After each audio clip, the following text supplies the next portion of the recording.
All right, talked about Canada, talked about Cam Hayward. I think we got to get new awards. I think it's awards time.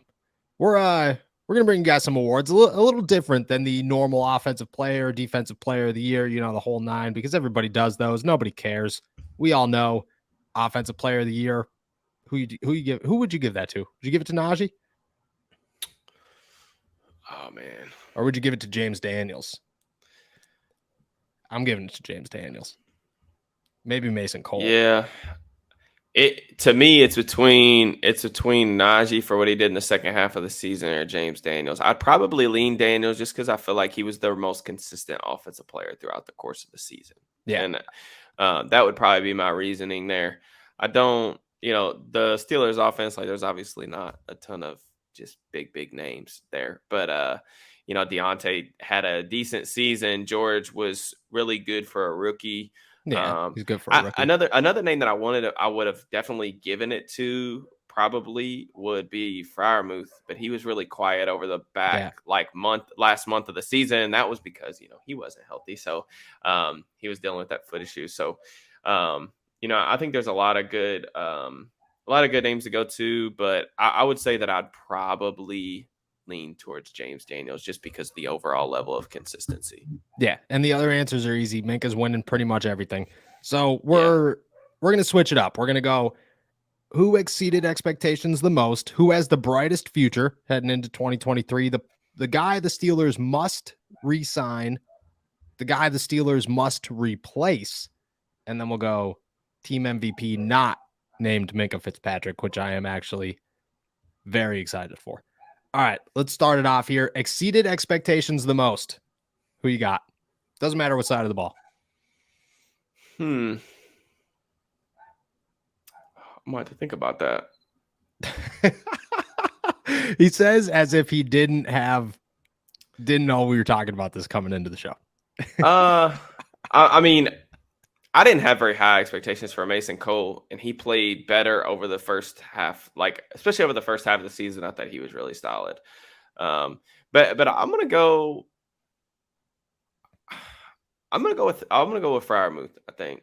Oh, okay. Just as a receiver, I thought he took a leap this year in terms of creating more splash plays. I thought that he was really key for them until he really started getting hampered with that injury. So Freiermuth, I will say probably the player that I was most surprised by, though, and this again is just probably an expectations thing, is Spillane. We gave him a lot of crap. Spillane's a good one. We gave him a lot of crap over the course of the season, and he played good football over the last 5-6 weeks. And I thought that regardless of our opinions of him, as a starter or anything else, I would be really surprised if he wasn't one of the 2 starters at inside linebacker next year. That's just my opinion. But I think that's where I would go if I had to go somewhere defense. But Freiermuth, Spillane, 2 guys that I thought had really good seasons. I know a lot of people in the chat is saying Cam Sutton, Terrell Edmonds. I had high expectations for Cam. He matched all expectations. We've been talking about those guys as good players and contributors. I think that for a while now. So I think Sutton had a really good season. If just to segment this into who the Steelers need to bring back, Sutton is the guy that I'm going to go with for that. The inside-outside versatility, really just a calming presence in the secondary. I would love to see them. I would absolutely love to see them bring Sutton back. Yeah. So everybody who, I get that everybody else in the realm of the Pittsburgh Steelers maybe has not talked highly about Cam Sutton. We've been pounding the Cam Sutton table for 2 years now, 2 strong years of Cam Sutton, and we have never said a negative thing about him. So Cam Sutton had all the expectations. For me, I guess I'll go one on each side of the ball as well here. My offensive guy is an easy one. A guy I had literally 0 expectations for coming into the season. 0, not even 1. Wasn't even a thought in the mind. Came through, finished the season, rushed for 1 touchdown, 21 yards, and averaged 2.3 yards a game, an attempt. And that's my boy Derek Watt. Because not only did the Steelers find themselves a fullback who doesn't really play fullback, but comes in and gets those 1-yard gains when need be. I'm gonna change my pick.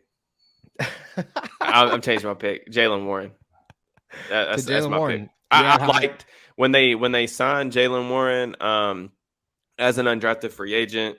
I was very very intrigued by him, and I think after I wrote up some stuff for the site, I think that I said that I was gonna feel pretty good about him like knocking somebody off the roster, the 53 man. But I didn't expect this. Like Jalen Warren was a solid RB2, and just in Yeah. general, a smaller guy like that who really impressed me a ton in pass pro. Dude, there's nothing better than like when I would go and do like my film reviews for the offense on Mondays after the tape comes out, and it's like watching Jalen Warren just absolutely stonewall people in the A gap. I love it, man. That type of stuff, the little stuff like that, like running backs and pass protection. I just get really excited about that stuff. So Yeah. Warren, he would be kind of my guy for that answer. Yeah. I'm changing my Jalen's a answer. good one. I think Jalen's better than Pat. I would give you Jalen over Fryermuth. I'm still sticking with Derek Watt. The dude had nobody saw anything coming. He became the most natural 1 yard runner in football, hands down. Actually has a place on defense. For the first time in his 3 year career in Pittsburgh, has actually shown that he's worth $3 million. And he's not worth $3 million, but I mean, he did way more than he did the 2 seasons beforehand. So I'm all about it. I'm going Derek Watt. And then on the defensive side of the ball, that's a tough one. That is certainly a tough one. I don't know. I might go. I think I'm going to go Alex Highsmith, because even if he had a huge year, I didn't see him having a huge year. Like I just saw him having a good year, 5 to maybe 7 sacks, keep himself in there, still be a good linebacker too. Opposite of TJ Watt. Right now, the way I sit it, it's like people who make an argument that Alex Highsmith shouldn't be paid. Yeah, maybe he shouldn't be paid in Pittsburgh because they're paying too many guys. Alex Highsmith deserves to go get the bag somewhere and turn his career into whatever he wants. And I fully expect Alex Highsmith to be a very good linebacker, because it wasn't a Bud Dupree. I think people compared him to Bud Dupree and say, oh, well, you never know. You pay these guys and they don't turn out like Bud Dupree. No, Bud Dupree didn't pan out until his last season. It might have been a system thing. It might have been a TJ Watt thing. Alex Highsmith did this without TJ Watt. Huge expectations. I'm going to give my defensive guy to Alex Highsmith. I like the Jalen Warren one. I've been excited all day to talk about Derek Watt.